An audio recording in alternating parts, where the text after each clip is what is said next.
பிள்ளைகள் ஒவ்வொரு ஆண்டவரே அப்பா எத்தனை வாஞ்சையாய் எவ்வளவு தூரத்துல இருந்துதான் வந்திருக்காங்கப்பா. நீங்க பேசுங்க ஆண்டவரே. உங்க வார்த்தை அவர் காதுகளிலே தொடிக்கட்டும் அப்பா. பிரயோஜனங்கள வார்த்தையா இருக்கட்டும் ஆண்டவரே. நீங்களே பேசுவீராக. பொறுப்புள்ள கடங்களிலே எங்களையும் விசுவாச பிள்ளைகளை ஒப்பு கொடுக்கிறோம்ப்பா. நீங்க பேசுங்க, நாங்க கேட்கிறோம். இயேசு மூலம் ஜெபம் கேளும் நல்ல பிதாவே, ஆமென்.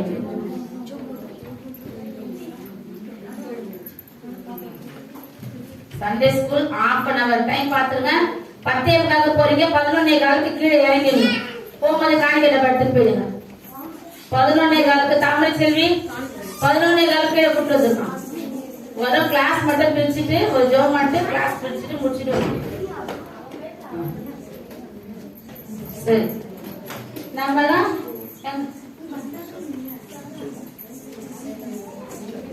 யாருமா? விசேஷமானவங்களா? உதவக்கடைங்களா? நம்மளாம் யாரு? நம்மளாம் யாருமே மறந்து போயிடுது. சில சமயம் எப்படி ஆயிடுது? மறந்துடுது. ஏன் மறந்துடுதுன்னா துக்கம் நம்ம சிந்தைய மூடிடுது.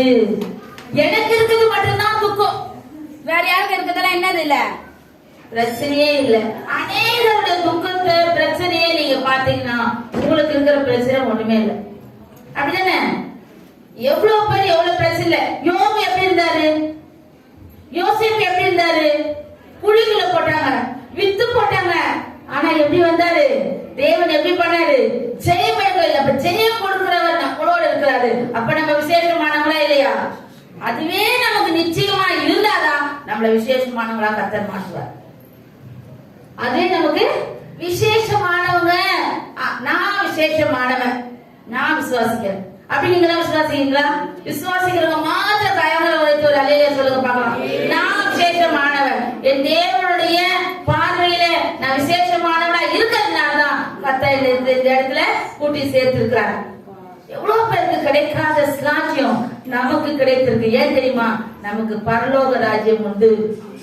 மரித்தா நமக்கு என்ன உண்டு? ஒரு நம்பிக்கை உண்டு. என்ன நம்பிக்கை? நான் பரலோகத்துக்கு போவேன். ஒருத்தர் சொல்றாங்க, ஒரு அம்மா, ஆமாமா எதுக்குமா இந்த உலகத்துல ஏதோ ஒண்ணு செத்து போறோம் அப்படின்னு ஒரு அம்மா. நான் சொன்னேன், அவங்க ஆண்டவர் அறியாதவங்க. நான் சொன்னேன், ஏமா நீங்க மரிச்சதுக்கு அப்புறம் உங்களுக்கு ஒரு வாழ்க்கை இருக்கு தெரியுமா? என்னம்மா வாழ்க்கை? செத்தம்மா அண்ணை போட்டு போட போறாங்க, போமா. ஆனா மரித்ததுக்கு அப்புறம் தேவன் நித்தியமா ஒரு வாழ்க்கையை வைத்திருக்கிறார்.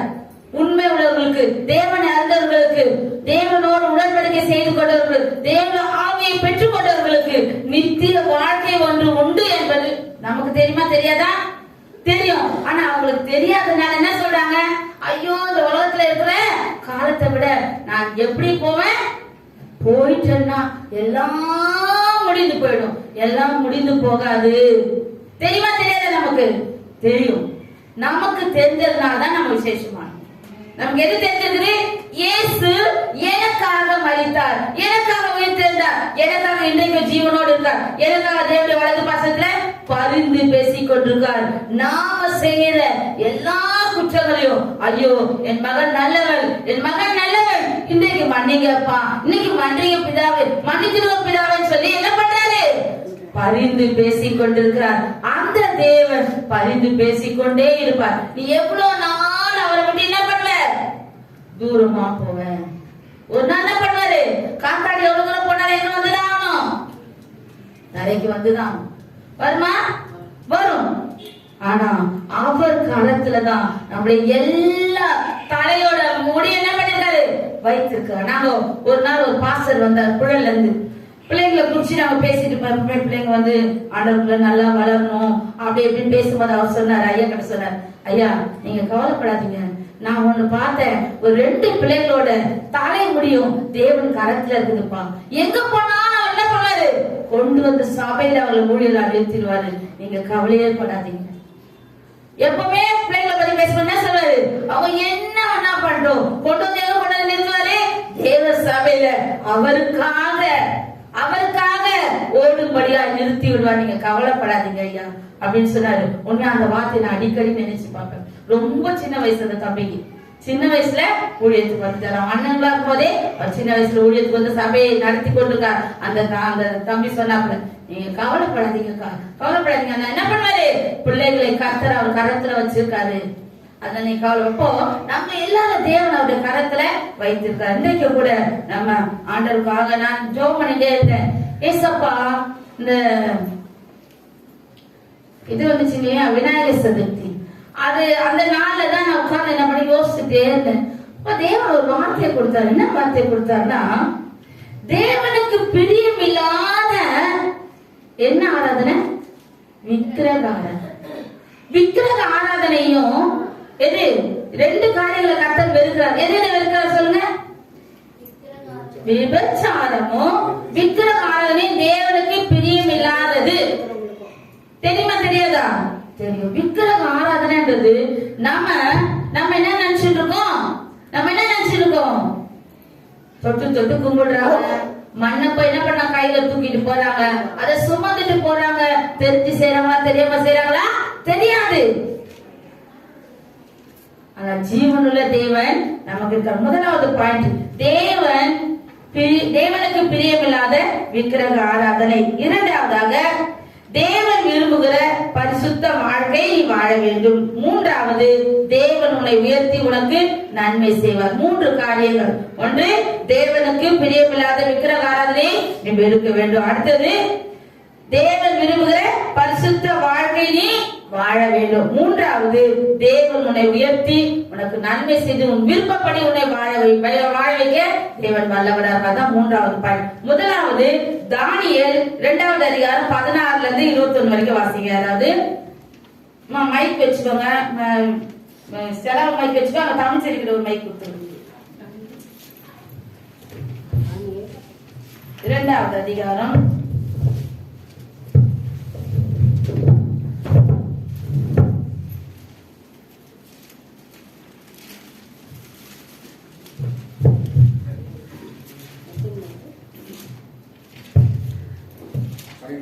2வது அதிகாரம் 16ல இருந்து 21. தானியேல் ராஜாவினிடத்தில் போய் சொப்பனத்தின் அர்த்தத்தை ராஜாவுக்கு காண்பிக்கும்படி தனக்கு தவணை கொடுக்க விண்ணப்பம் பண்ணினான்.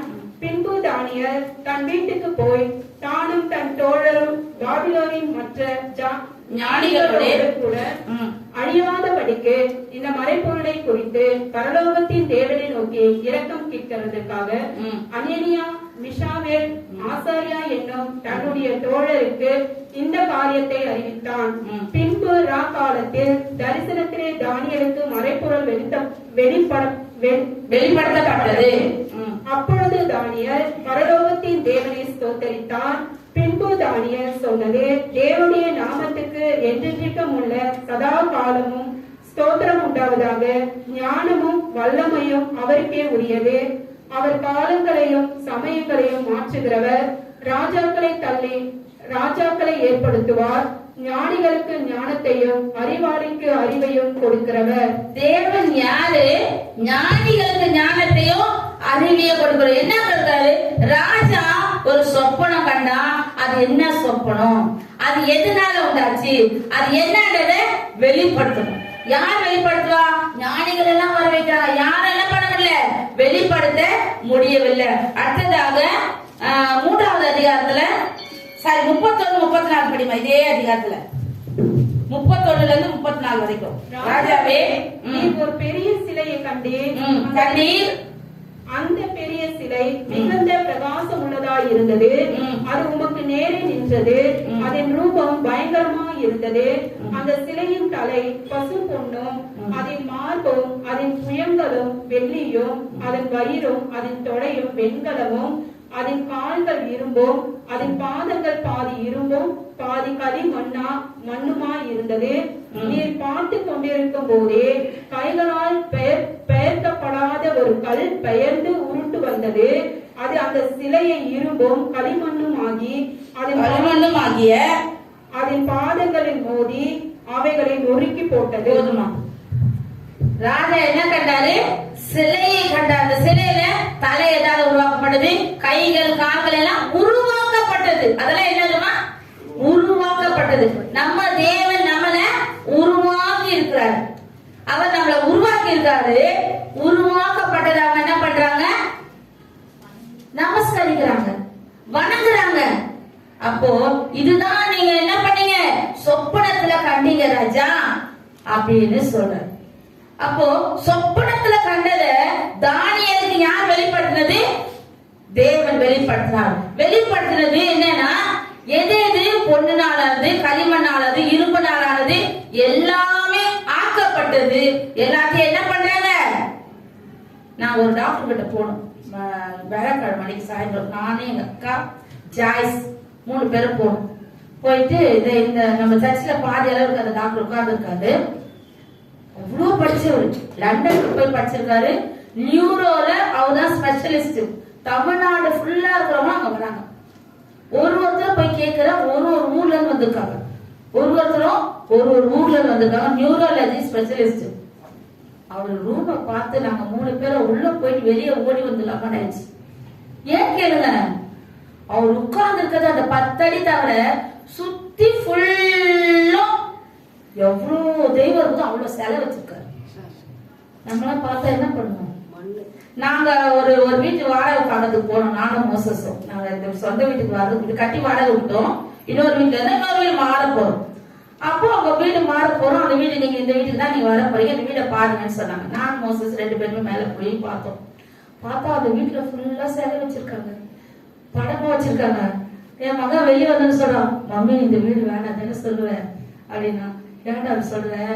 இந்த வீட்டுக்கு தானே நம்ம வர போறோம், அவங்க எல்லாம் எடுத்துன்னு கீழே வந்துடுவாங்க, நம்ம மேல அவசரம் கீழே வந்துடுறாங்க, நம்ம மேல போறோம். அப்ப நான் சொன்னேன், அதெல்லாம் கீழே போகும்போது நம்ம ஜோ மணி ஏசுனத்தை தெளிச்சுட்டு நம்ம வந்துட போறோம், அதனால ஒண்ணும் இல்லப்பா, அதே வீட்டுக்கு தான் நம்ம போக போறோம். அந்த பார்க்குக்கு பக்கத்துல ஒரு பெரிய வீடு வாடகை போகணும். கர்த்தர் எங்களோட தான் நடத்தினாங்க. அதுக்கப்புறம் மறுபடியும் 2010 இங்கே வந்துட்டோம்.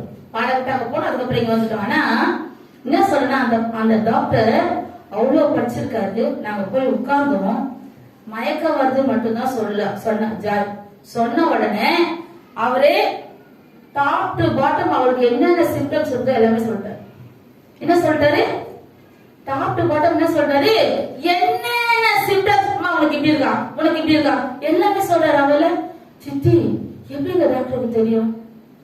தலை ஃபுல்லா மூளை மாதிரி பேசுறாரு அவரு. எங்களுக்கு முன்னாடி ஒரு பேஷண்ட் வந்து உட்கார்ந்தாங்க, ஒரு அம்மா. அந்த அம்மாக்கு தலை ஆடிட்டே இருக்கு. வயசானவங்க 75 வயசுக்கு மேல இருக்கும் நினைக்கிறேன். நல்லா பேசுறாங்க. அவங்க கூட ஒரு பொண்ணு வந்துச்சு. அந்த பொண்ணு வந்து அந்த வீட்டோட வாடகை இருக்காங்க. இவங்க வந்து ஹவுஸ் ஓனர். அந்த அம்மா வந்து உட்கார்ந்தோடனே, மூளையில உங்களுக்கு இப்படி இருக்குது, இந்த தலை பகுதியில எப்படி இருக்குது, கை கால் எப்படி இருக்குது, எல்லாமே தலையில கால இருக்கு. அவருக்கு இன்னும் இந்த வியாதி எப்படி இருக்குது எல்லாமே சொல்றாரு. அப்ப எவ்வளவு இருக்குது அவர் ஞானம்? ஞானம் எவ்வளவு இருக்குது? ஒரு பெரிய இருக்குது. ஆனா ஒன்னே ஒண்ணு இல்ல. என்ன இல்ல? தேவனை அறிகிற அறிவு இல்ல. அது எவ்வளவு துக்கம். எங்க அக்காவே இந்த ரூம்ல போனோன்னே, வாடி வெளியே போயிடலாம், உன்னோட போயிடலாம் படி. நான் சொன்னேன், நம்ம டாக்டர் தானே பார்க்க வந்தோம். யார பார்க்க வந்தோம்? டாக்டர் வந்து நல்ல ட்ரீட்மெண்ட் பண்றாரு, நம்ம அவரை பார்த்துட்டு போலாம். அதனால என்ன பண்ணாத ஒண்ணு ஜாயில சித்தி நான் வெளியே போட்டேன், வெளியே போறீங்கன்னு சோதரம் மனசுக்குள்ள சோதரமான உட்காரு, இங்கேதான் உட்காரு அப்படின்னு சொல்லிட்டு ஏற்கனவே நான் அதெல்லாம் பார்த்து பயந்த காலங்கள் உண்டு. ஆனா இப்ப என்னன்னா, தேவன் நம்ம எப்படி இருக்காரு? தெளிவுபடுத்தி இருக்காரு. நம்ம என்ன பண்ண கூடாது? அதை தொடுமா, அதை கும்பிடுமா, அதை தொடுமா? இல்ல. என்ன பண்றோம்? பேசுது. அப்ப என்ன அர்த்தம்னா, அவ்வளோ ஞானியா இருக்கிற அவருக்கு அப்போ அங்க நின்று ஒரு ஜெபம் பண்ணாங்க. ஏசப்பா இவ்வளவு ஞானம் படிச்சிருக்காரு, இவருக்கு உங்க ஞானத்தை கொஞ்சம் கொடுங்கப்பா, உங்க அறிந்து கொள்ள ஒரு ஞானத்தை கொடுங்க. எப்படியாவது இவ்வளவு பரலோகத்துக்கு வரணும் ஏசப்பா. என்ன பண்ண? அவங்க ஒரு 1/2 மணி நேரத்துக்கு மேல அங்க இருந்தோம். மெடிக்கல் ஷாப்ல தான் ரொம்ப நேரம் லேட் ஆச்சு. அங்கே உள்ள மெடிக்கல்ஸ் இருந்து வாங்கும் போது என்ன சொல்ற? நான் சொன்னேன், ஜெபிக. அவ்வளோ அறிவாளிக்கு. ஆனா நம்ம ஒண்ணுமே இல்லை. நம்மளாம் ஒரு அறிவும் இல்லை. நம்ம எல்லாத்துலயும் 0. கர்த்தர் நம்மோட இருந்தாலும் நம்ம ஹீரோவா இருக்கும். ஆமென். எல்லா கடவுளை தட்டி தேவாதி தேவனுக்கு மகிமை செலுத்தலாம். நம்மளை எப்படி வச்சிருக்காரு அவரு? நம்மள ஞானிகளை காட்டிலும் உயர்ந்தவர்களா வச்சிருக்காரு. ஏன்? நம்ம ஜீவனுள்ள தேவனை அறிந்து கொண்டதுனால. அதனால எந்த சந்தர்ப்பத்திலும் நீங்க என்ன பண்ணாதீங்க, அந்த சிலைகளை நீங்க தொடாதீங்க. ஒரு சில வீடுகள்ல அந்த பிரச்சனை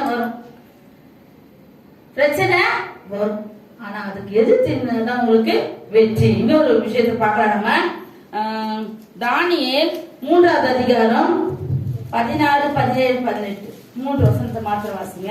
சாத்ராக், மேஷாக், ஆபேத்நேகோ என்பவர்கள் ராஜாவை நோக்கி, நேபுகாத்நேசரே, இந்த காரியத்தை குறித்து உமக்கு உத்தரவு சொல்ல எங்களுக்கு அவசியம் இல்லை. நாங்கள் ஆராதிக்கிற எங்கள் தேவன் எங்களை தப்புவிக்க வல்லவராய் இருக்கிறார். அவர் எரிகிற அக்னி சூளைக்கும் ராஜாவாகிய உம்முடைய கைக்கும் நீங்களாக்கி விடுவிப்பார். விடுவிக்காமல் போனாலும் நாங்கள் உம்முடைய தேவர்களுக்கு ஆராதனை செய்வதும் இல்லை, நீ நிறுத்தின பொற்சிலையை பணிந்து கொள்வதும் இல்லை என்கிறது ராஜாவாகிய உமக்கு தெரிந்திருக்க கடவுளே. யாரு? சாத்ராக், மேஷாக், ஆபேத்நேகோ என்ன சொல்றாங்க? நீர் நிறுத்தின இந்த பொற்சிலையை வணங்கலனா எங்களுக்கு ஆகாரம் கிடைக்காது. எங்களுக்கு எங்க போட போறாங்க? எரிகிற அக்னி சூளையில போட போறாங்க. பரவாயில்ல, நாங்க மறித்தாலும் பரலோக ராஜ்யத்துக்கு போயிடுவோம். எங்க போயிடுவோம்? ஐயோ, இந்த மனுஷன் என்ன இப்படி தொல்லை பண்றாரு, அதுக்காக நான் என்ன பண்ண போறேன்? இதெல்லாம் கழுவி, இதுக்கெல்லாம் பொட்டு வச்சு, இதுக்கு பூ வச்சு சிலர் செய்வாங்க பயந்துட்டு. வைராக்கியமா நில்லுங்க, கர்த்தர் உங்களோடு இருப்பார். என்ன பண்றாரு? சில வீடுகள்ல உண்டு பிரச்சனை, எனக்கு தெரியும். நமக்கு தெரிஞ்சிருச்சு யார் ஜீவனுள்ள தேவன், யார் நம்மளை ரட்சிக்கிறவர், யார் நம்மளை நடக்கிறவர் நமக்கு தெரியும். நமக்கு ஜீவன் கொடுத்தவர், நமக்கு சுவாசத்தை கொடுத்தவர் அவர் தெரிந்து என்ன பண்றோம்? மனுஷனுக்காக பயந்து. எங்க நாத்தனாருக்கு வந்து இமான் அவங்க அம்மாவுக்கு வந்து இந்து மேரேஜ். அதாவது எங்க மேரேஜ்க்கு ஒரு 4 மாசம் முன்னாடி தான் அவங்க மேரேஜ் ஆச்சு. அவங்களுக்கு இந்து மேரேஜ் பண்ணி கொடுத்ததுனால வேற வழியே இல்ல. என்ன பண்ணணும்? இந்துவாவே, அவரும் இந்து தான். ஆனா கர்த்தரை ஏற்றுக்கொண்டுதான் அவர் மரித்தாரு, ஞானஸ்தானம் எடுக்கல. அது ஒரு இது பிரச்சனையாச்சு. ஆனா அவங்க என்ன பண்ணுவாங்க? வீட்டுக்கு வரும்போது நான் கேட்பேன், நீ இது மாதிரி பொட்டெல்லாம் வச்சு நிக்கிறியே, நீ அங்க போய் அந்த சிலை முன்னாடி நிக்கிறியே, நீ என்ன பண்ற? ஆமா, நீ அங்க போவேன், ஏசப்பா இதுல இருந்து சீக்கிரமா எனக்கு விடுதலை கொடு ஏசப்பா, நான் என்ன பண்றதுன்னே தெரியல ஏசப்பா, இதெல்லாம் நான் என்ன பண்ணணும்? நான் கழுவிதான் ஆகணும், இதை தொடச்சுதான் ஆகணும். எங்க நாத்தனார் ஒத்துக்க மாட்டாங்க. ஆனா என் இதயத்துக்குள்ள யார் இருக்கிறா? ஏசு இருக்கிறாரு. ஆனா கொஞ்ச நாள் அவங்களுக்கு அதுல இருந்து விடுதலை கிடைச்சிச்சு. நான் எல்லாம் செய்ய மாட்டேன், நான் ஞானஸ்தானம் எடுத்துக்க போறேன், நான் ஏசப்பா பிள்ளை சொல்லி தைரியமா சொல்லிட்டாங்க. ஞானஸ்தானம் எடுத்துட்டாங்க, கர்த்தருடைய பிள்ளையா இருக்காங்க. அவங்க வீட்டுக்காரர் என்ன பண்ணாரு தெரியுமா? ஞானஸ்தானமே எடுத்துக்கல, ஆண்டவரை ஏத்துக்கிறாரு. ஆனா நான் இருதயத்துல ஏசப்பாவை ஏத்துக்கணுமா? ஞானஸ்தானம் எடுத்துக்கோனா, நீங்க எடுத்துக்கினாலும் பரலோகத்துக்கு வர முடியும்னா, நீங்க எடுத்துக்கோனா அப்படின்னு சொன்னேன். அவர் இருமா, எங்க அக்கா இருக்குதுமா, அதுக்கு அது மறைச்சு போனா நான் என்ன பண்ணணும்? அதுக்கு எல்லாரும் நான் தான் செய்யணும் அப்படின்னாரு. ஆனா என்ன நடந்தது தெரியுங்களா? அவங்க அக்கா உயிரோடு இருந்தாங்க, ஏசப்பாவை ஏத்துக்கினாங்க, ஞானஸ்தானம் எடுத்துக்கினாங்க. அவர் அதுக்கு முன்னாடி மறைச்சு போயிட்டார்.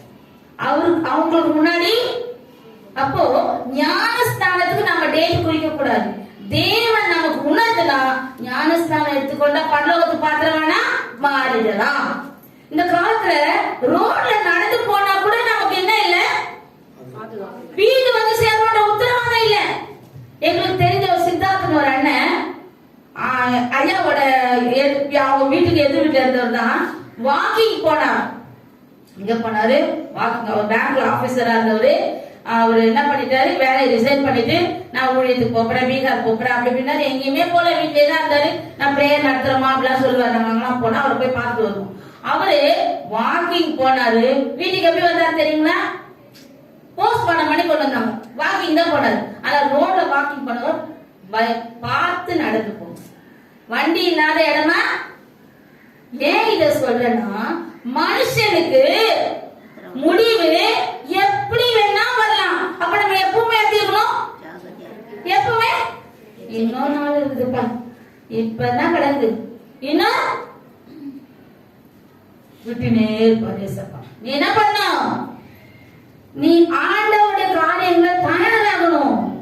ஏன் இது அடிக்கடி நான் ஐயோ அடிக்கடி பேசுறோம்னா, காலம் எப்படி போயிடுச்சு? கடைசி காலத்துக்கு வந்திருக்கோம். நம்ம இன்னும் எவ்வளவு நாள் இருப்போம் யாருக்குமே தெரியாது. சின்ன சின்ன பெண்கள் எல்லாம் ஆந்திராவில தான் அதிகமா நடக்குது. என்ன பண்றாங்க? பாலியல் பலாத்காரம் செய்து என்ன பண்றாங்க? சாகடிக்கிறாங்க. வாழ வேண்டிய பிள்ளைங்க 10 வயசு, 12 வயசு, 14 வயசு. ஆண்டவர் மத்தேயுல என்ன வசனம் இருக்கு? கடைசி காலம் என்ன வரும்? பஞ்சங்கள், கொள்ளை நோய்கள், பேரே தெரியாத ஒரு வியாதி முளைக்குது. குரங்காமையா, நிபா வைரஸா, என்னென்ன. ஆனா நமக்குள்ள என்ன ஆகுது?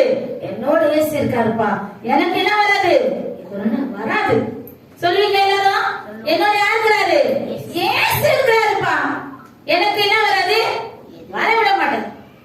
தைரியமா சொல்லணும், நான் தேவனுடைய பிள்ளை, எனக்கு எப்படி இருக்கும்? வராது. ஏன்னா அவர் பாதுகாக்கிறார்.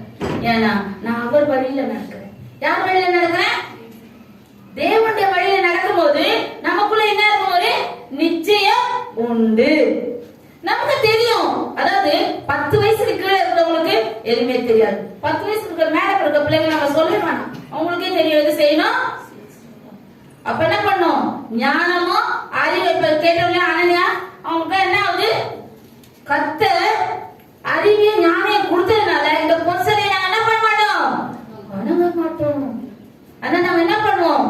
தேவனுக்கு நேரா அவரோட நாங்க என்ன இருப்போம்? ஐக்கியமா இருப்போம். அவர் எங்களை அந்த நெருப்புல கொட்டுனா கூட நாங்க என்ன தூக்கி போட்டா கூட நாங்க எப்படி இருப்போம்? ஜீவனோட வருவோம். நெருப்புல தூக்கி போட்டாங்களா? என்னாச்சு? நெருப்புல தூக்கி போட்டதுக்கு அப்புறம் படிங்க 25வது வசனம். 25வது வசனம், அதிலே 3:25. அதற்கு அவன், இதோ 4 பேர் விடுதலையாகி அக்கினியின் நடுவிலே உலாவுகிறதை காண்கிறேன். அவர்களுக்கு ஒரு சேதமும் இல்லை. 4ஆம் ஆணின் சாயல் தேவபுத்திரனுக்கு ஒப்பாய் இருக்கிறது என்றான். தேவன் அவருடைய தூதனை வைத்து நம்மளை பாதுகாக்கிறாரு. எப்படி இருந்தா 4ஆம் ஆணின் சாயல் எப்படி இருக்குது? இந்த பொருளை நான் என்ன பண்ண மாட்டேன்? வணங்க மாட்டேன். நெருப்புல நான் போடு, சிங்கக்கம்பில போட்டு, எங்க வேணா போடு. ஆனா நான் யார நினைச்சிருக்கிறேன்? என் தேவன் என்னோட இருக்கிறாரு, என்னை நடத்துகிறவர் என்னோட இருக்கிறாரு. எங்க வேணா போலாம். ஆனா அவரோட அவர் வழி, அவர் காட்டுற வழியில நம்ம போகும்போது நம்ம எப்படி நடத்துவாரு? ஜீவ பாதையில, நல் வழியில நடத்துவார். வெளியே வந்தாங்க, அவங்க தூக்கி போட்டவங்க என்ன ஆயிட்டாங்க? கருகி போயிட்டாங்க. ஆனா அவங்க நெருப்புக்குள்ள உலாவி ஜீவனோட வந்தாங்க. அப்ப ராஜா என்ன சொன்னாரு? இவங்க வணங்குற தெய்வம் தான் என்னது? நாடு முழுவதும் அந்த தெய்வத்தை தான் பின்பற்றணும். இப்போ 3 பேர் வைராக்கியமா நின்னாங்களே, நெருப்பு சூரியா நமக்கு வருது. வைராக்கியம் தேவனுக்குள்ள வரணுமா வேணாமா? வரணும். வந்தாதான் அநேகருக்கு முன்பா நம்ம சாட்சி அளிக்க முடியும். எங்க போனாலும் ஏசப்பா நம்மளோட இருக்கு. நம்ம என்ன சொல்லணும்? ஏசு நம்புங்கம்மா, ஏசு எனக்கு இவ்வளவு அற்புதம் செய்திருக்கார், உங்களுக்கும் செய்வார், உங்களுக்கும் செய்வார். இன்னும் எப்பதான் வாழ்த்து நம்ம பேச போறோம்? எப்ப பேச போறோம்? எப்படியோ ஒண்ணு ஃப்ரெண்டோட போனா ஃப்ரெண்டுக்கு மாதிரி எல்லாரும் பொதுவா சொல்றேன். ஆமாமா, அவங்க கூட போய் நம்ம அப்படிதான் போக முடியும். உனக்கென்று ஒரு தனிப்பட்ட குவாலிட்டியை கர்த்தர் வைத்திருக்கிறார். அதை நீ மறந்து போக கூடாது. எங்க போனாலும் நான் யார், நான் யாருடைய பிள்ளை, நான் எதற்கு அழைக்கப்பட்ட, நான் எப்படி இருக்கிறேன், எப்படி நடப்பேன், எப்படி நடக்கணும், எப்படி. அப்போ அத தேவன் பார்த்து கொண்டே இருப்பார். அதை வைத்து என்ன பண்ணுவாருமே? கர்த்தர் உயர்த்துவார். உபாகமம் 7வது அதிகாரம் 4வது வசனத்தை படிங்க. 7:4.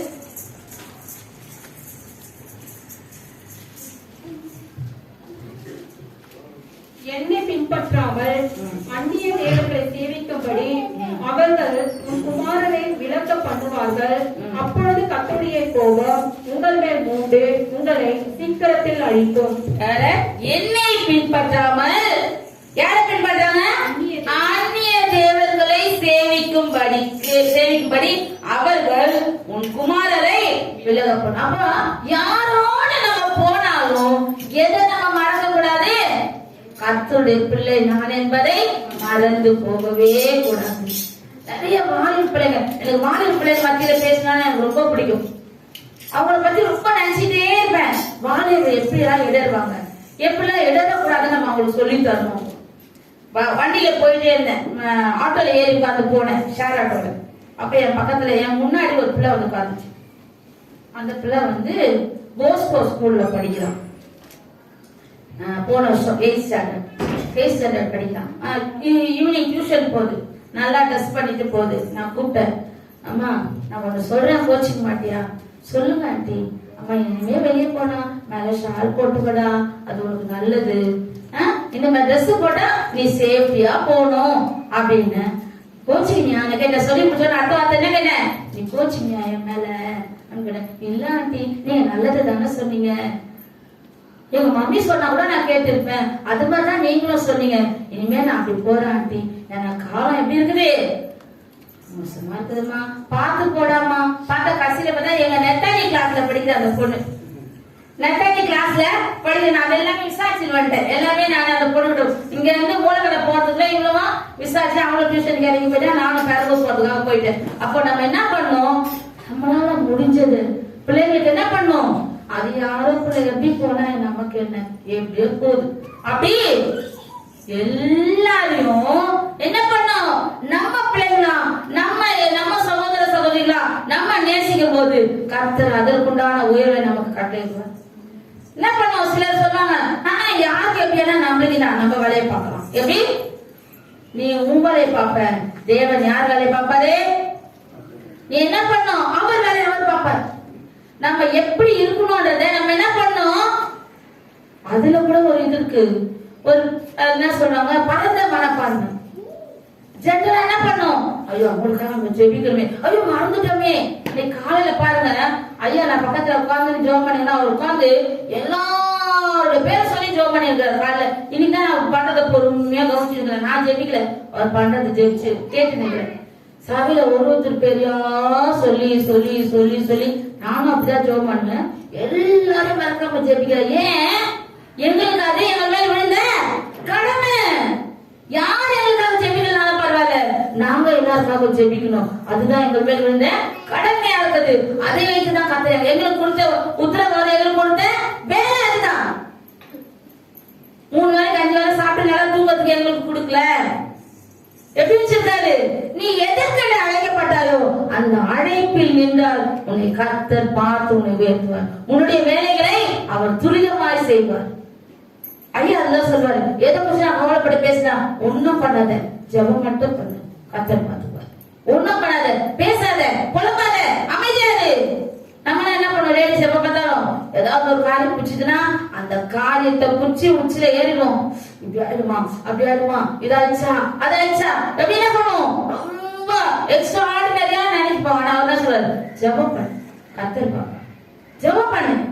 அதை நான் இப்போ நான் என்ன பண்றேன், ஒன்னு நான் ஃபாலோ பண்றதுக்கு நான் கற்றுக்கொண்டேன். அப்போ நம்ம என்ன பண்ணோம், அதுல நிக்கணும். அப்போ விக்கிரக ஆராதனையை தேவன் அறிவிருக்கிறார். ஒரு சிலருக்கு, அதாவது சொந்தக்காரங்க வீட்டுல இவங்க நம்ம தான் ரட்சிக்கப்பட்டிருக்கோம், நம்ம சொந்த பந்தவங்க ரட்சிக்கப்பட்டிருக்க மாட்டாங்க. அவங்க என்ன பண்ணுவாங்க, அம்மா தீபாவளிக்கு என் வீட்டுக்கு வந்துருமா, நான் எல்லாமே செய்வேன், படைக்க மாட்டேன். பொங்கலுக்கு எல்லாமே செய்வேன், படைக்க மாட்டேன். பொங்கலுக்கு என்ன செய்வாங்க தெரியுமா உங்களுக்கு, என்ன செய்வாங்க, பொங்கல் பானையிலேயே வச்சிருவாங்க. வீட்டு என்ன பண்ணுவாங்க, பொங்கல் பானையிலே சும்மா பட்டை அடிச்சு அதுக்கு அதை வச்சு இதை வச்சு அதை வச்சு படைக்கல. நாங்க நடு வீட்டுல வைக்கல, ஓர வீட்டுல தான் வச்சிருக்கிறோம், நீங்க சாப்பிடுங்க. எப்படி நல்ல ஆலோசனை கொடுப்பாங்க. நம்ம என்ன பண்ணுவோம், படைக்காதது தாண்டி அவங்களுக்கு கொடுத்துருக்காங்க, சூத்திரப்படி சாப்பிடலாம். எப்படி சாப்பிடலாம், உனக்கு அது கிடைக்காத பொருள், உனக்கு அது கிடைக்காத எதையோ கர்த்தர் நம்ம கிடைக்க செய்திருக்காரு. இந்த பொங்கலும் வடையும் அதுமா கிடைக்காது. வைராகம் எங்க போச்சு, விடுவிக்காம போனாலும் இந்த நெருப்பு சோழல போடும்போது விடுவிக்காம போனா என்ன பண்ண மாட்டோம், பொச்சலைய தேவனுடைய காரியத்துல வைராக்கியமா விக்கிரக ஆராதனை நமக்குள்ள எந்த, அதாவது சொந்த பந்தங்களும் நம்மளுக்கு விக்கிரகமா ஆயிடக் கூடாது. நல்ல நாள வாங்க எங்க வீட்டுக்கு, நம்ம கூப்பிட்டு அவங்க வராங்கல்ல, அவங்க கூப்பிட்டா நம்ம போகணும். நானு பாசஸ் மீட்டிங் போயிட்டு வரும்போது ஒரு ஆட்டோல வந்தேன். ஒரு தம்பி, ரொம்ப நல்ல தம்பியா இருக்காங்க, 1 கிலோமீட்டர் தாண்டி இருந்து என்ன வந்து கூட்டிட்டு போய், அம்மா நான் இவ்வளவு தூரத்துல வந்தேம்மா, ஆனா எக்ஸ்ட்ரா காசு எதுவுமே வேணாமா, அந்த இடத்த நான் சொல்றேம்மா அப்படின்னா. அவ சொல்லிட்டு சொல்றான், அம்மா உங்க சர்ச்சுக்கு வரணும் எனக்கு ரொம்ப பிடிக்குமா, ஆனா நாங்க கூப்பிட்டா நீங்க வரமாட்டீங்களா? நிச்சயமா வரமாட்டேன் தம்பி. எப்படி நான் சொல்றேன், நான் நிச்சயமா வரமாட்டேன், ஆனா நீ வரணும், நீ எங்க சர்ச்சுக்கு வரணும் தம்பி. நான் வருவேமா, நானே படிச்சதே கிறிஸ்டின் பள்ளிக்கூடம். நான் அவங்க வைஃப் வந்து இங்க ஏதோ டிஎன்எஸ்சி பேங்க்ல ஏதோ ஒர்க் பண்றாமா, இந்த தம்பி எம்எஸ்சி படிச்சுட்டு ஆட்டோ ஓட்டுறான். குழந்தை சின்ன குழந்தையா இருந்ததுனால குழந்தையும் இப்ப ஸ்கூலுக்கு கூட்டணுமா, மனைவியே பேங்க் கூட்டு போயிட்டு வரணுமா, அதனால நான் ஆட்டோ ஓடுறேன். ஆனா ஏசப்பாவோட அன்பு என் இதயத்துல இருக்குமா. நான் எல்லா கோயிலுக்கு போவேன். உலகத்துக்கிட்ட பேசப்ப பத்தி சொல்லுங்க, என்ன தெரியுமா சொல்லுவாங்க, எல்லாம் ஒண்ணுதான், நீங்க தான் பிரிச்சு நிக்கிறீங்க உங்களுக்கு. அப்ப அவங்களுக்கு எப்படி சொல்றதுன்னே அவங்களுக்கு தெரியாது. ஆமாங்க, கர்த்தர் ஒரு நாள் உங்களுக்கு உணர்த்துவா சொல்லிட்டு நம்ம என்ன பண்ணுவோம், ஐசா அந்த இடத்துல இருந்து வந்துடும். சிலர்கிட்ட பேசி நம்ம முன்னுக்கு வரவே முடியாது. எங்க நம்ம ஐயாவோட சித்தி ஒருத்தர் நம்ம வீட்டுக்கு வந்தாங்க. ஒரு 4 வருஷம் முன்னாடி நினைக்கிறேன். நம்ம பிபிஎஸ் அந்த போது அவங்க பையனுக்கு மேரேஜ் சொல்லிட்டு இன்விடேஷன் அவங்க சொன்னாங்க, ஆமா நீங்க மட்டும் உங்க தெய்வம் பத்தி சொன்ன, எங்க தெய்வம் பத்தி சொன்னா நீ கேப்பியா? என் மேல எங்க அண்ணன் இருக்குது, குல தெய்வம் இருக்குதான், அது எதுன்னு தெரியல இருக்கு. என் மேல இருக்குது, அம்மா குல தெய்வம் இருக்குதா, உனக்கம்மா நான் இவ்வளவு வகை வகையா செஞ்சு வச்சேன், இனிமே வா உனக்கு தண்ணி கூட கொடுக்க போதுல, என்ன பண்ண மாட்டேன், குல தெய்வம் இருக்குதான். ஆனா அவங்க வரவே இல்லை. அதுக்கப்புறம் மறைத்து போயிட்டாங்க. அதுக்கப்புறம் அவங்க மறைச்சிட்டாங்க. எங்க மாமியார் மறைச்சதுக்கு அப்புறம் தான் அவங்க மறைச்சாங்க. ஆனா அவங்க 2 பேரும் ரொம்ப ஐக்கியமா இருப்பாங்க. ஆனா எங்க மாமியார் வரும்போதுதான் சொல்லுவாங்க, நான் ஜோம் பண்றேன், ஆனா நீ நம்ப மாட்டேன் போ. இல்லக்கா நான் நம்புறேன். எப்படி வாய் என்ன சொல்லும், நம்புறேன் சொல்லும், இருதயம் என்ன சொல்லும், தெய்வம் இல்லாதத அவங்களுக்காக நம்ம ஜெபிக்கலாம். கர்த்தர் என்ன பண்ணாரு, அவர்களை மாற்ற. இன்னொரு வசனத்தை படிக்கலாம். உபாகமம் 18ஆம் அதிகாரம் 10-13. உபாகமம் 18. தன் மகனாவது தன் மகளாவது தீக்கழுத்த பண்ணுகிறவனும் குறி சொல்லுகிறவனும் நாள் பார்க்கிறவனும் அஞ்சனம் பார்க்கிறவனும் சூனியக்காரனும் மந்திரவாதியும் கண்ணத்துக்காரனும் மாயவித்தக்காரனும் செத்தவர்களிடத்தில் குறி கேட்கிறவனும் உங்களுக்குள்ளே இருக்க வேண்டாம். இப்படிப்பட்டவர்களை செய்கிறவன் எவனும் கர்த்தருக்கு அருவருப்பானவன். இப்படிப்பட்ட அருவருப்புகளின் நிமித்தம் உன் தேவனாகிய கர்த்தர் அவர்களை உன் முன்னின்று துரத்தி விடுகிறார். உன் தேவனாகிய கர்த்தருக்கு முன்பாக நீ உத்தமனாய் இருக்க கடவாய். உன் தேவனாகிய கர்த்தருக்கு முன்பாக எப்படி இருக்கணும், உத்தமனாய். அந்த உத்தமன்ற காரியத்துக்கு அநேக அர்த்தங்கள் உண்டு. உத்தமன் யாரு? யோபு என்ன சொன்னா, யோபு 1ஆவது அதிகாரம் முதல் வசனத்தை படிங்க. யோபு முதல் அதிகாரம் முதல் 2 வசனத்தை படிங்க.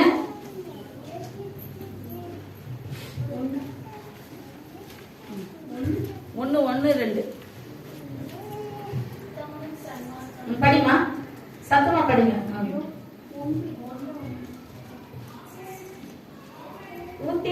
தேசத்திலே யோபு என்னும் பேர் கொண்ட ஒரு மனுஷன் இருந்தான். அந்த மனுஷன் உத்தமனும் சன்மார்க்கனும் தேவனுக்கு பயந்து பொல்லாப்புக்கு விலகிறவனுமாய் இருந்தான். அவனுக்கு 7 குமாரரும் 3 குமாரத்திகளும் பிறந்தார்கள். அவனுக்கு 7000 ஆடுகளும் 3000 ஒட்டகங்களும். போதும். யார் யோபு? தேவன் அவனை குறித்து அவர் சாட்சி சொல்லியிருக்காரு. என்ன சொல்றாரு? சாத்தான்கிட்ட சொல்றாரு, உலகம் ஃபுல்லா சுத்தி வந்தியப்பா, உத்தமனும் சன்மார்க்கனும் நீதிக்கு பயப்படுமான அவன் மேல கண் வைத்தாயோ. அவன் என்ன சொல்றான், நீங்க அவனை சுற்றி வேலி அடைத்திருக்கீங்க, அந்த வேலியை எடுங்க, அவனுக்கு நான் துக்கத்தை கொடுக்கட்டும், துன்பத்தை கொடுக்கட்டும், அப்போ உண்மை தூஷியானோ பாருங்கள். என்ன சொல்றான், நான் பிரச்சனை கொடுக்குறேன், அப்ப அவன் தூஷிக்கிறானா இல்லையா நீங்களே பாருங்க. அவன் தூஷிட்டாரா? யோபு தூஷிட்டாரா? தூஷிக்கவே இல்லை. ஏன்? அவருக்கு தெரியும், எந்த நிலைமைக்கு போனாலும் என்னை தேவன் கொண்டு வந்து என்ன பண்ணுவாரு, சாட்சியால் உயர்த்தி நிறுத்துவார் என்றது யாருக்கு தெரியும்? யோபுக்கு தெரியும். உன் தேவனாய் கர்த்தருக்கு முன்பாக நீ என்ன பண்ணும், உத்தமனாய். நிறைய இடத்துல நாங்க இதுக்காக என்ன பண்ணிருக்கிறோம், நாங்க எங்க அம்மா வீட்டுல எல்லாம் எங்க மாமா சித்தி அம்மா ரட்சிக்கப்படவே இல்லை. அவங்க என்ன பண்ணுவாங்க, பெரியம்மா எங்க அம்மா ரட்சிக்கப்பட என்ன பண்ணுவாங்க, அவங்க ஃபங்க்ஷன் தீபாவளி பொங்கல் அது என்ன வருது எல்லாருக்கும் ஆயுத பூஜை அதுக்கெல்லாம் என்ன பண்ணுவாங்க, எங்க வீட்டுக்கு வாங்க, எங்க வீட்டுல ஸ்பெஷல் நிறைய செய்ய போறோம், நீங்க வாங்க. நாங்க என்ன பண்ணுவோம், எங்களுக்கு வேணாம். ஆனா எங்க அம்மாக்களும் முன்னாடி ரட்சிக்கப்படுவாங்க. எங்க பெரியமா அவங்க ஃபேமிலியா போய் நல்ல பேர் வாங்கிடுவாங்க. யார்கிட்ட? எங்க மாமா கிட்ட. எங்க மாமா சொல்லும், எங்க அம்மாவை, அக்கா ராதா அக்கா தான் உனக்கு முன்னால சர்ச்சுக்கு போச்சு, அது நேற்று வந்தது பாரு, எங்களோட சந்தோஷமா இருந்துட்டு போச்சு, அவங்க பிள்ளைங்க வந்தாங்க, நீ ஏக்கா இப்படி முட்டாளா இருக்கிற? 1 Corinthians 1:18 படிங்க. 1 Corinthians 1:18. சிலுவை பற்றிய உபதேசம் கெட்டு போகிறவர்களுக்கு பைத்தியமாய் இருக்கிறது, ரட்சிக்கப்படுகிற நமக்கோ அது தேவ பலனாய் இருக்கிறது. எப்படி எங்க அம்மா தெரியாம எங்க மாமாவுக்கு முன்பாக நீ முட்டாளா இருக்கிறியக்கா, எங்களோட சந்தோஷத்துல கலந்துக்க மாட்டியே, நீ என்ன பண்ற? நேத்து வராம இன்னைக்கு வந்திருக்க, போ வெறும் தண்ணி தான் நீ குடிச்சிட்டு போ. தண்ணி கூட வேணாப்பா, நாங்க வீட்டுல ஃபுல்லா சாப்பிட்டு வந்தேன், பாத்துட்டு போலான்னு வந்தேன். எங்க அம்மா என்ன சொல்லுவாங்க, ஏன் நம்ம எங்க நிக்கணும்? அவருடைய மலையாளத்துல சிலுவையை பற்றிய உபதேசம் எப்படி இருக்குது? கெட்டு போகிற யாரு? அவங்களும் எப்படி இருக்குது? பைத்தியக்காரங்க. எப்படி போதுங்க பாரு, ஞாயிற்றுக்கிழமானா போயிடுங்க பைபிள் எடுத்துன்னு, வெள்ளிக்கிழமானா போயிடுங்க. நம்ம யாரு? நம்மள யாரு? ஆண்டவர் யார? ஞானிகளை வெட்கப்படுத்தும்படியாய் பைத்தியங்களை தெரிந்து கொண்டார். நம்ம தேவனை தெரிந்து கொள்ளலாம் பைத்தியம். தேவனை அறிந்து அவர் வழியில இருக்கிறதுனால நம்ம நல்லா என்ன பண்றோம்? சந்தோஷமா போறோம். எல்லா காரியங்களும் நமக்கு என்ன பண்றாரு? நன்மையா நடத்தி கொண்டிருக்கிறார். சிலுவையை பற்றிய உபதேசத்தை நம்ம அறிந்திருக்கிறோம். அப்போ என்ன பண்ணக்கூடாது? நாகப்பட்டினம் போலாமா? போலாமா? எங்க போலாம்? சுத்தி பார்க்க போக வேணாம்னு சொல்லு. அதுக்காக மொட்டை அடிச்சுக்கினேன், முட்டி போட்டுக்கினே ஏதாவது பண்ண தெரியாது, தெரியாம செய்வாங்க. ஆனா தெரிந்து அறிந்து செய்கிறவங்களுக்கு என்ன உண்டு? அநேக அடிகள் உண்டு. வசனம் இருக்குது.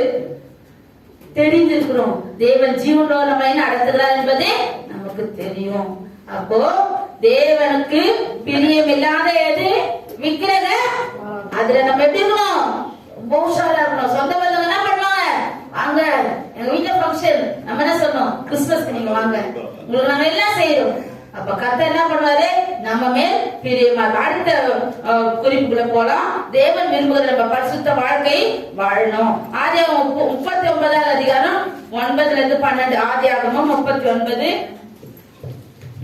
இந்த வீட்டிலே என்னிலும் பெரியவன் இல்லை, நீ அவருடைய மனைவியா இருக்கிறபடியால் உன்னை தவிர வேறொன்றையும் அவர் எனக்கு விலக்கி வைக்கவில்லை. இப்படி இருக்க நான் இத்தனை பெரிய பொல்லாங்கு உடன்பட்டு தேவனுக்கு விரோதமாய் பாவம் செய்வது எப்படி என்றால், அவர் நித்தம் நித்தம் யோசேப்போடு இப்படி பேசிக் கொண்டு வந்து அவன் அவனுடைய சயனிக்கவும் அவளுடனே இருக்கவும் சம்மதிக்கவில்லை. இப்படி இருக்கும்போது ஒரு நாள் அவன் தன் வேலையை செய்வதற்கு வீட்டுக்குள் போனான். வீட்டு மனிதனில் ஒருவரும் வீட்டில் இல்லை. அப்பொழுது அவன் அவனுடைய வஸ்திரத்தை பற்றி பிடித்து என்னோட சயனி என்றால், அவனோ தன் வஸ்திரத்தை அவள் கையிலே விட்டு வெளியே ஓடி போனான். என்ன பாவத்தை கண்டு என்ன பண்ணணுமா? ஓடணும். ஐயோ இது எனக்கு வேணாம். நான் யாருக்காக வாழணும்? தேவன் விரும்புகிற பரிசுத்த வாழ்க்கை நம்ம வாழ வேண்டும். பரிசுத்த வாழ்க்கை வாழறது ஒரே நாள்ல நம்ம என்ன பண்ண முடியாது? பரிசுத்தவானா உயர்ந்துட முடியாது. நம்ம என்ன பண்ணோம்? ஸ்டெப் பை ஸ்டெப் அவருடைய ஏசப்பா என்ன கொஞ்சம் கொஞ்சம் உங்களுக்குள்ள என்ன பண்ணுங்க? வேறு ஒன்றை செய்யுங்க. யோசேப்பு என்ன பண்ணாரு? இவ்வளோ பெரிய அந்த வீட்டு எஜமானியே தப்பு செய்யறான். ஆனா அவர் என்ன பண்ணாரு? நான் யாருடைய பிள்ளை? ஆண்டவருடைய பிள்ளை. அவருக்கும் என் எஜமானுக்கும் நான் என்ன பண்ண மாட்டேன்? துரோகம் பண்ண மாட்டேன். நான் பரிசுத்தமா வாழணும். என்ன குற்றமுள்ளவனா அவன் என்ன பண்ணாங்க? தீர்ப்பு செய்து சிறைச்சாலையில போடப்பட்ட யோசேப்பு எப்படி ஆனாரு? அந்த ஊருக்கு, அந்த நாட்டுக்கு ராஜாவுக்கு அடுத்தது. ஆனா ராஜாவை காட்டில அவர் யாரு? ராஜாவோட முத்திர மோதிரம் அவர் கைக்கு வந்துச்சு. அவரை சொல்ற ஒரு வார்த்தை 41ஆவது அதிகாரத்திலயா 44ஆவது அதிகாரம் நினைக்கிறேன். 41-44. பின்னும் பார்வோன் யோசேப்பை நோக்கி, நான் பார்வோன், ஆனாலும் எகிப்து தேசத்தில் உள்ளவர்களில் ஒருவனும் உள் உத்தரவு இல்லாமல் தன் கையையாவது தன் காலையாவது அசைக்க கூடாது என்றான். யார் அவன்? இவன் அசுத்தமானவன், இவன் தவறு செய்தவன் என்று இவன் என்ன பண்ணாங்க, சிறைச்சாலையில போட்டாங்க. ஆனா அவன் என்ன சொன்னான், எதுவுமே பேசல, பேசாம போயிட்டான். ஏன்னா என் ஆண்டவருக்கு தெரியும் நான் உண்மையா இருக்கிறேனா, நான் ஒழுக்கமா இருக்கிறேனா, நான் நீதியா இருக்கிறேனா. அதே பார்வோன் கெட்டவன் சொல்லி தூக்கி போட்ட பார்வோன் என்ன பண்ணாரு, நான் பார்வோன்பா, ஆனா உன்னுடைய உத்தரவு இல்லாம ஒருத்தனும் என்ன பண்ணக்கூடாதா, என்ன பண்ணக்கூடாது, பேசக்கூடாதுன்னு சொன்னா கூட ஓகே ஒத்துக்கலாம். என்ன பண்ணக்கூடாதா, கை அந்த கை வலிக்குது அவனு கையை அசைக்கணும்னா கூட என்ன பண்ணும், யோசேப்பு கிட்ட கேட்கணும். நீ யோசேப்பு கிட்ட என்ன பண்ணும், பர்மிஷன் கேட்கணும். அப்படியா கிட்டார் ராஜா. ஏன், அவன் வாழ்ந்த உத்தம வாழ்க்கை, தேவனுக்கு முன்பாக அவன் வாழ்ந்த உத்தம வாழ்க்கையினால தேவன் எப்படி கொண்டு வந்துட்டார் அவரை. கை கால் அசைக்கிறது கூட நம்ம என்ன பண்ணோம், யோசேப்பு கிட்ட பர்மிஷன் கேட்டாலும் எகிப்து தேசத்துல. அப்படி கர்த்தர் மாற்றினார். ஏன்னா உத்தமமாய் நடக்கிறவர்கள் என்ன ஒரு வசனம் இருக்குமா,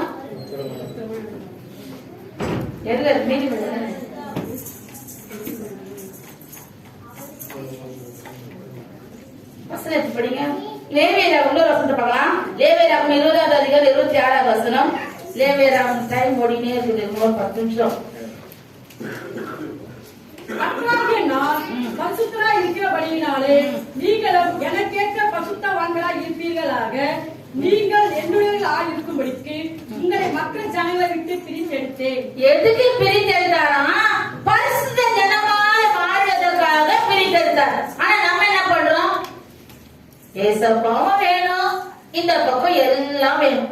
என்ன வேணும், என்ன வேணும், இந்த பக்கம் எந்த பக்கம்னா சொல்லலாம், அவங்க இவங்க இருக்காங்க, என்ன நினைச்சுட்டு போறாங்க இவங்க. எல்லாமே நமக்கு என்ன வேணும், உலகம் எல்லாம் வேணும், ஏசப்பா வேணும். அப்படி இருக்கக்கூடாது. எங்க போனாலும் பார்த்த உடனே சொல்லணும், இவங்க தேவனுடைய பிள்ளை.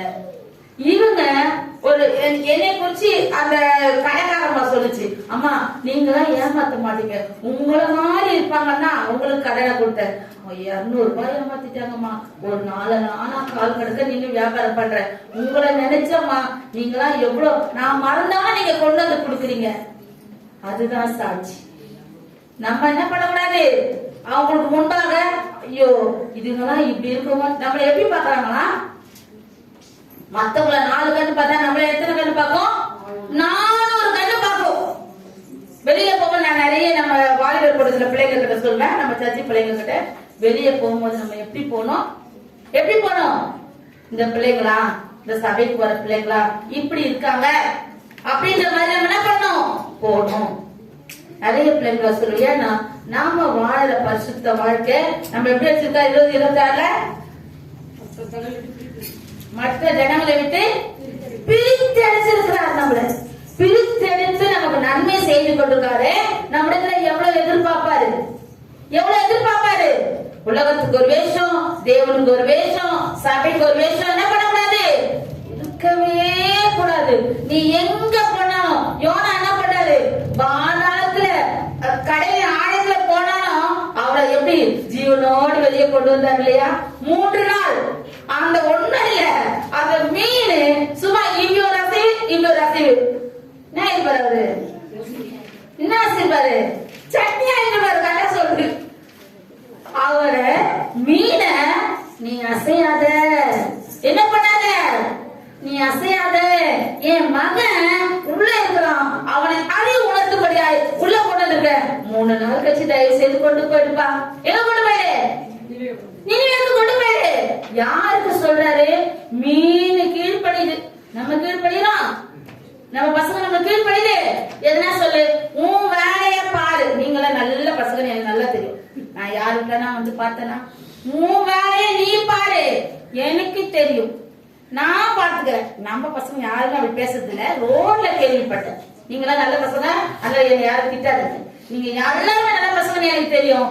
ரோட்ல போகும்போது பார்த்தேன், பிள்ளைங்க என்ன பண்ணுது, உன் வேலைய நீ பாரு, எனக்கு தெரியும். பேரண்ட்ஸ் எதுக்கு, நமக்கு மூத்தவங்க எதுக்கு, நம்ம போதகர் எதுக்கு, போதகர் எதுக்கு நமக்கு அட்வைஸ் பண்றாரு, அப்ப நீ இப்படி இருப்பா, நமக்கு வேற வேலையே இல்லை. எப்படி வெளியே சொல்ல மாட்டாங்க, மனசுக்குள்ள நினைச்சுப்பாங்க. யார் வேலை இல்ல? பாஸ்டருக்கு வேலையே இல்லையா பாருங்க, வந்து ரிட்டையர்ட் ஆயிட்டு இருக்கிறாரு, நிமிஷம் கூட அவர் ரெஸ்ட் எடுக்க முடியாது. பிரேயரு ஜபம் மற்றவங்க ஜபம் பண்ண போது அவருக்கு தான் ரொட்டீனா வேலை வந்துட்டே இருக்கும். பாஸ்டருக்கு வேலையே இல்லை, உங்களுக்கு ஜெபிக்கிறது அவர் தான், உங்களுக்கு அட்வைஸ் பண்றது அவர் தான். அவர் சொல்றத யார் கேட்கிறா? தேவனும் கேட்கிறாரு, நீங்க கேட்கிற கார் யார் யாருக்கு இருக்குது? பிசாசுக்கு இருக்குது. கேட்டு கேக்குது, அப்பா நீ இப்படி இருந்தாதான்ப்பா எனக்கு பிடிக்கும். யார் சொல்றா? யார் சொல்றா? நீ இப்படிதான் இரு, யார் சொல்றது நீ கேட்காத. உனக்கு என்று ஒரு வழி, தனி வழி உண்டு, அது உலகத்தாருக்கு. உனக்கு எந்த வழி இருக்கு? உனக்கு என்று தேவன் ஒரு வழி வச்சிருக்காரு. அத நீ போனீங்கன்னா எப்படி இருப்ப? சுகமா இருக்கலாம். இன்னொரு வசனத்தை கூட பார்க்கலாம். யாக்கோபு 3வது அதிகாரம் 2-3.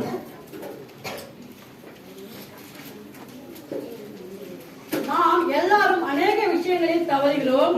ஒருவன் சொல் தவறாதவன் ஆனால் அவன் பூரண புருஷனும் தன் சரீரம் முழுவதையும் கடிவாளத்தினாலே அடக்கிக் கொள்ளக்கூடியவனுமாய் இருக்கிறான். பாருங்கள், குதிரைகள் நமக்கு கீழ்ப்படியும்படிக்கு அவைகளின் வாய்களில் கடிவாளம் போட்டு அவைகளுடைய முழு சரீரத்தையும் திருப்பி நடத்துகிறோம். திருப்பி நடத்துகிறோமா இருக்குது?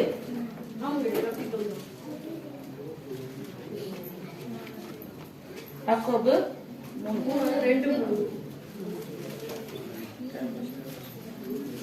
திருப்பி நடத்து. அப்போ சரீரம் முழுவதும் பரிசுத்தமா இருக்கும்படி நம்ம என்ன பண்ணணும்? காத்து கொள்ளணும். தேவன் விரும்புகிற பரிசுத்த வாழ்க்கை வாழ்வதற்கு நம்ம என்ன பண்ணணும்? அதற்கு நம்மள தகுதிப்படுத்திக் கொள்ளணும். இன்னொரு வசனத்தை கூட படிக்கலாம். யாக்கோபு 4வது அதிகாரம் 11வது வசனம்.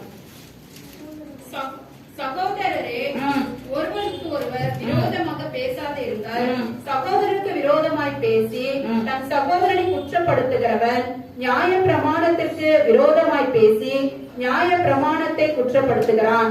நியாய பிரமாணத்தை குற்றப்படுத்துவாய், ஆனால் நீ நியாய பிரமாணத்தின்படி செய்கிறவனாய் இராமல் அதற்கு நியாயாதிபதியாய் இருப்பாய். ஒருவருக்கு ஒருவர் என்ன பண்ணுங்க?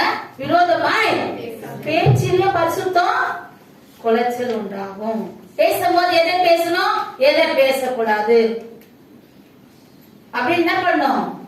யோசிச்சு நிதானிச்சு. சில சொல்லும் தெரியாம பேசிட்டாங்க, இங்கேயோ இங்க மூளையில எதுவும் உண்டானதான் வாய் வழிக்கா இதயத்து மூலமா வரும்.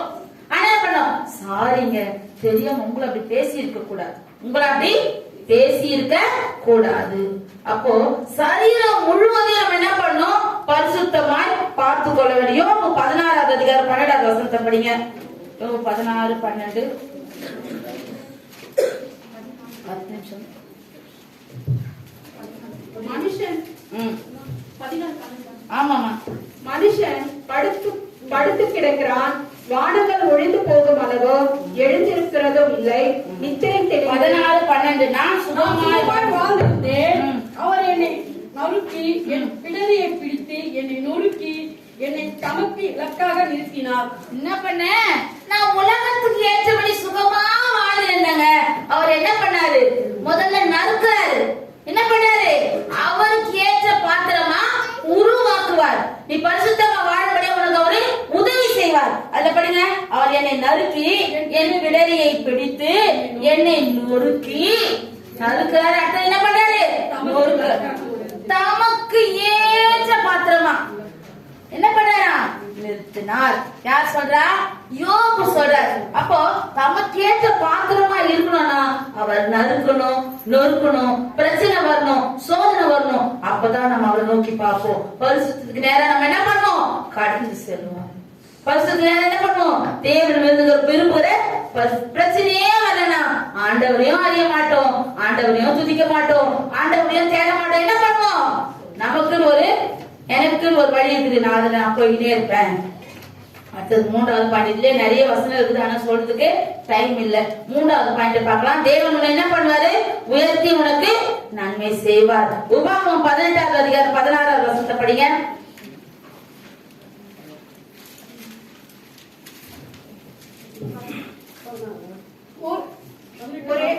ஓரோவிலே 18வது அதிகாரம் 16 கடைசி.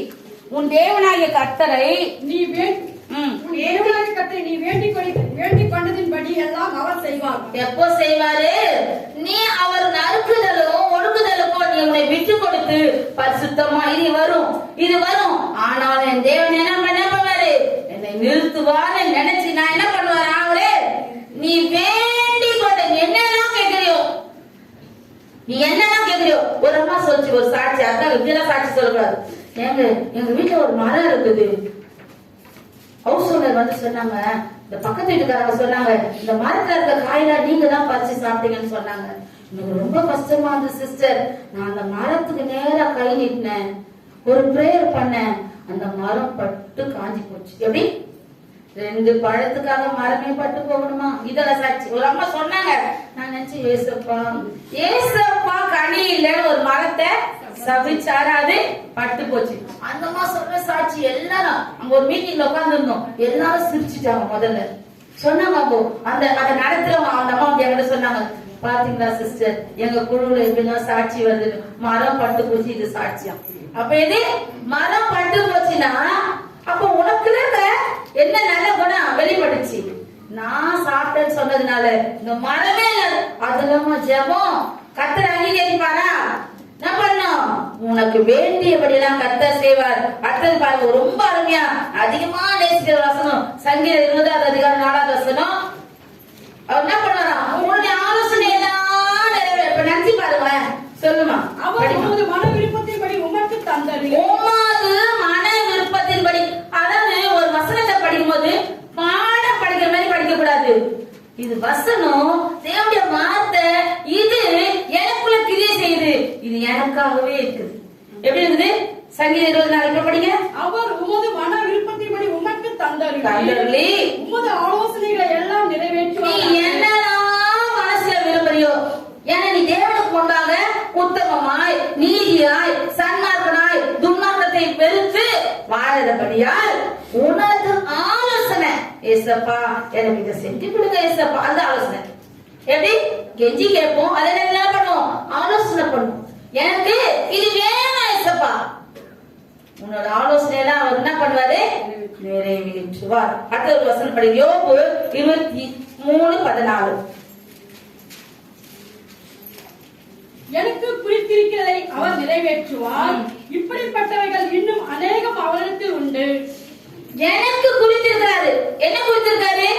எனக்கு ஒரு பெரிய வீடு கொடுக்க போறாரு, பெரிய கார் கொடுக்க போறாரு. எனக்கு என்ன கொடுக்க போறாரு? உலகத்தில் இருக்க எல்லா சம்பத்தும் கொடுக்க போறாரு. ஏன்? அவர் எனக்கு குறிச்சிட்டாரு. ஏன்? நான் ஒரு உத்தமத்துல நான் நடக்கிறேன். எப்படி நடக்கிறேன்? ஒண்ணுமே இல்ல. ஒரு நம்ம ஒரு ரயில்வே ஃபெலோஷிப்ல ஒருத்தர் வந்து இங்க ஒரு சாட்சி சொன்னார். அது ரொம்ப நாள் முன்னாடி, 2016. நான் இப்பவும் அடிக்கடி நினைச்சு பார்ப்பேன். நான் 5ஆம் கிளாஸ் படிக்கும் போது எல்லாத்தையும் ஃபெயில் ஆனவன். இன்னைக்கு நான் எப்படி இருக்கிறேன்? ரயில்வே ஆபீசர், கீபோர்டு வாசல் சாட்சி சொன்னார். எப்படி இருக்கேன்? நான் தேவனை துதிச்சுக்கிட்டே இருந்தேங்க. தேவனுக்காகவே எப்பவுமே இருப்பேங்க. அவருடைய வார்த்தையை நான் சொல்லிட்டே இருப்பேன். எனக்கு என்ன பண்ணிட்டாரு? நான் எண்ணி முடியாத உயரத்துல நிக்க வச்சுட்டார். அந்த பிரதர் சாட்சி சொன்னார். எப்படி? நான் நினைச்சே பார்க்கல, அந்த அளவுக்கு நான் இப்ப எப்படி இருக்கிறேன், அதுதான் எனக்கு குறித்து இருக்கிறது. அவர் நிறைவேற்றுவார். இப்படிப்பட்ட அதிசயங்கள் என் வாழ்க்கையில நிறைய நடக்க போகுது. அடுத்த இன்னொரு வசனத்தை படிக்கலாம். யோபு 23:14 படிச்சீங்களா? அது கடைசியில என்ன தெரியுமா? 2 வசனத்தை படிச்சு நம்ம முடிச்சிடலாம். எப்படி வேணா வாழலாம், ஆனா தேவன் நமக்காக எப்படி வச்சிருக்காரு? அவர் நமக்கு கிரியை கொண்டு வருவார். ரோமர் 2வது அதிகாரம் 6வது வசனம், ரோமர் 22:11-12 அது மட்டும் படிச்சுங்க. 2:6. தேவன் அவனவனுடைய கிரியைகளுக்கு தக்கதாய் அவனவனுக்கு பலன் அளிப்பார். 22:11-12.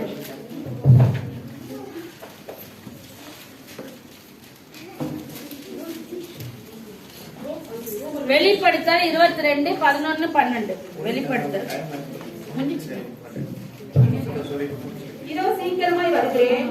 அவனவன் அநியாயம் செய்கிறவன் இன்னும் அநியாயம் செய்யட்டும், அசுத்தமாய் இருக்கிறவன் இன்னும் அசுத்தமாய் இருக்கட்டும், நீதி உள்ளவன் இன்னும் நீதியை செய்யட்டும், பரிசுத்தம் உள்ளவன் இன்னும் பரிசுத்தம் ஆகட்டும். இதோ சீக்கிரமாய் வருகிறேன். அவனவனுடைய கிரியைகளின்படி அவனவனுக்கு நான் அளிக்கும் பலன் என்னோடு கூட வருகிறது. ஆமென். நாம எப்படி இருந்தாலும் நமக்கு தேவன் என்ன பண்ணுவாரு? பலன் கொடுப்பார். அது அவருடைய கருத்தில் நமக்கு கிடைக்கும். கர்த்தர் தானே இந்த வசனங்களை ஆசீர்வதிப்பாராக. ஆமென்.